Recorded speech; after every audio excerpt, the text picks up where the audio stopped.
Today 134 series of panchayat back to basics. Salvage value, what is salvage value? Salvage value का मतलब है कि एक ऐसी एसेट की एस्टिमेटेड वैल्यू यानी उसकी यूजफुल लाइफ के जो एंड में होती है। मतलब कि अगर कोई आपके पास एसेट है तो उसकी जो वैल्यू आखिरी में बच रही है, यानी उसको बेचने के बाद जो आपके पास वैल्यू बच रही है उसकी एंड ऑफ लाइफ में, तो वही उसकी साल्वेज वैल्यू है। मतलब जब एक मशीनरी पूरी तरह से यूज हो जाती है और स्क्रैप या रीसेल के रूप में जो उससे पैसा मिलता है या उससे जो वैल्यू मिलती है उसे हम उसकी साल्वेज वैल्यू कहते हैं।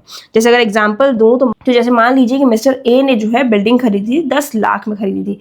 अब उस पर कई सालों तक डेप्रिसिएशन लगने के बाद जो कि 9,55,000 लगा, उसकी जो आखिरी में वैल्यू बची है वो सिर्फ और सिर्फ 45,000 की बची है। तो ये उसकी सॉल्वेज वैल्यू है। यही सेम वैल्यू जो है सॉल्वेज की, वही सेम अदर असेट्स में भी लगती है, जैसे कि मशीनरी, प्लांट या फिर फर्नीचर्स, इन सब में भी काम आती है। और सॉल्वेज वैल्यू जो है डेप्रिसिएशन कैलकुलेट करने में बहुत इंपॉर्टेंट रोल प्ले करती है। अगर सॉल्वेज वैल्यू जो है ज्यादा एस्टिमेट कर दी जाए तो हर साल का डेप्रिसिएशन कम हो जाएगा, अगर कम एस्टिमेट हो तो डेप्रिसिएशन ज्यादा हो जाएगा। इसलिए कैलकुलेट करते वक्त एक्यूरेट एस्टिमेट करना फाइनेंशियल रिपोर्ट के लिए क्रिटिकल होता है। तो आसान है ना फाइनेंस को पंचायत की मदद से समझना, तो शेयर करो सबसे, फॉलो करो आपसे फाइनेंस के बाद पंचायत के साथ।